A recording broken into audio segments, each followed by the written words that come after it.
For a 1 year old, you are spending thousands of dollars, or he or she won't even remember that. Parents have a tendency to splurge on their kids these days. Things are not going to always come to him easily. There will be situations in life where he has to figure it out for himself. Just imagining the look of horror on his face when he realizes these are not. I was just chatting with a friend the other day, and they were like complaining about how kids are getting expensive. And I don't think kids are getting expensive. They don't really care if you're buying them toys from Hamleys or taking them to a cafe for breakfast on Sunday mornings. But I think it's our lifestyle that we are putting onto them, right? The kind of money we want to spend on our kids has Exactly. increased compared to what our parents did for us. And I think, and then, we are in that situation where we feel like, oh my gosh, what we're making is not enough to sustain this lifestyle in the longer run. So kids are not expensive. I think it's just the lifestyle that we want to give them is That's expensive, and you can very easily make that choice of downgrading, being as frugal as possible, keeping living a minimalistic life if possible. But that's a bit hard these days, given the peer pressure as well. You see peer that other pressure, friends are doing absolutely. it, other family friends are doing it, so you succumb to it to a certain extent. But I think it's up to you to draw that boundary line and start revolting around smaller things. For example, kids' birthday parties. I think that's something that I've put my foot down on, saying that I am not going to be spending that insane money that people are putting in for birthday parties every year, year on year, right? So I Yeah. think these are certain boundaries that you have to draw for yourself, and you can very easily live a frugal, minimalistic life if you choose to. Yeah, and I mean, I am 100% with you on the birthday parties. It's like it infuriates me to know that for a 1 year old you are spending thousands of dollars, or if they're talking about Indian rupees, lakhs of like he or she won't even remember that, right? You They just have don't care. pictures and you're doing it for yourself. Like, come Yeah. on, admit it.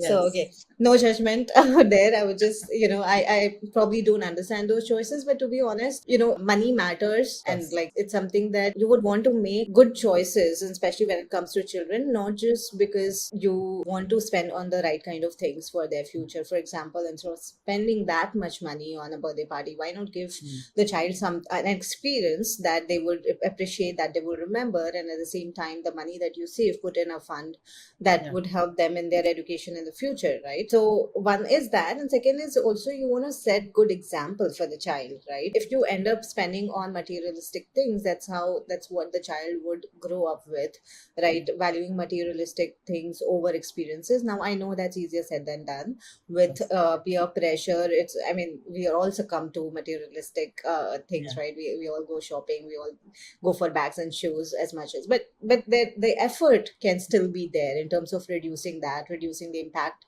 in the world, in terms of, like, the wastage that happens with all Yeah. these choices we make. Coming back to the topic of money with kids, right? Do you think that today's generation is any different from previous generations in terms of how the family plans their finances, and especially when it comes to kids' future? Do you see more involvement from both the parents, given that most of the mothers today have their own income, have their own career? Is there any difference? Yeah. No, great question. I mean, definitely something that, I mean, one of the parents cannot make the decision for the kid's future because education these days is expensive. And again, in that, you can make smart choices. You don't necessarily have to pick the most expensive, I'm nothing against IB education, but you don't have to pick the most expensive board to send them into. And I think parents, both the mother and the father, and have to sit down and figure out how much money they want to allocate for education, because there is not just not undergrad, but the nursery and the kindergarten and all of that. Then you have the actual school, then you have college, and then you have masters, right? And that entire journey is getting more and more expensive compared to the previous generation. I mean, when we were in school, even the best schools weren't charging as much as what a normal school would charge these days, right? So I would say education has gotten expensive, and there's definitely much more planning that's needed, financial planning for education. Plus, that's not the only thing you want to be spending for your kids, right? I mean, like you said, you want to be uh, traveling with them, you want to be sharing certain experiences, and for that you need to set some money aside. If they want to pursue a sport, if they want to do extracurricular activities, I mean, there are multiple facets of your life that you need to plan for. And kids these days are becoming expensive in that sense compared to the previous generation. But of course, I mean, if you have a dual income, it's much more manageable, and I think it's just about making the right choices. Is there conversation around money with your child today? How old is he? Great. Yeah. So that's a very interesting question, Harpita. I think we've been trying to inculcate the value of money and the concept of money. You know, I think since very early years. My son has just turned 9 last week, and now he's starting to talk about the value that a certain toy or a thing that he wants to purchase can bring versus how much we spend on it. And I think half the battle is won there because he's already starting to understand that it's not just a number associated with what we're spending, but there's also some value that that thing can bring for us. So there's definitely a lot of conversations we have around money. I think I'm bringing him up pretty frugally compared to other kids for sure. There are limited things that I give him, and I'm trying to do something similar to what my parents did with us as well.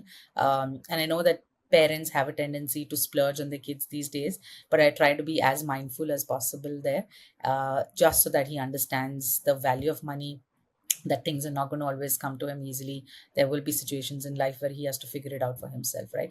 And that, I think, we can prepare them for life if we get them to start understanding the value of money at a very early stage in their life.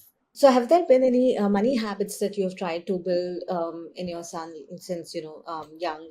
I know a lot of parents they kind of like have the allowance or reward system for doing chores or the allowance system, and then like you encourage them to save money with their piggy bank or whatnot. There are interesting things that people have done. So, some of those tips would be really helpful for the mothers and fathers out there.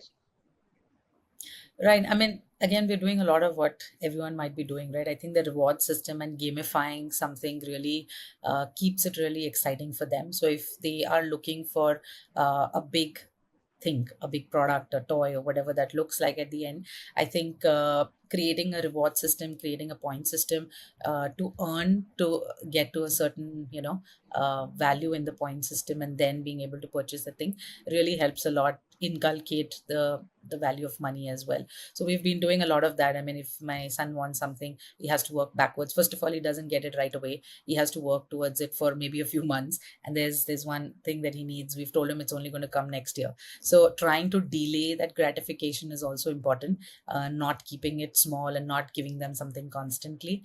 I think that really helps. That helps build patience in them as well, that they need to wait, they need to earn, they need to understand the value of that thing. They need to sell us the cost benefit analysis of why we should invest in the thing for them. Right. So these simple things, and of course, he has a savings account. So all the cash that he gets during his birthdays or any festivals from family and friends, we put it in there. He's seeing how the money is growing in that bank account. But again, this is all very digital, right? And these kids have never seen or interacted with a lot of coins and notes like maybe we did as kids. So what we also do, my husband started this a few years ago, is when we would buy a gold coin, on a certain festival or Dhanteras, for example, we'd also get him a silver coin, coat it, dip it in. I think they do like a gold coating or something on that. And then he's been collecting those coins in his little treasure chest, just to also make it a bit more physical, something more tangible for him to see that, there is this coin and there's certain value attached to it.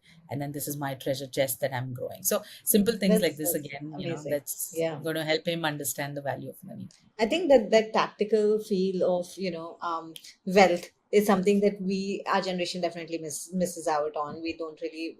I don't know when was the last time I ever drew money from ATM. So that's amazing. I'm just imagining the look of horror on his face when he realizes these are not gold coins. Great So points. all the best for that confrontation.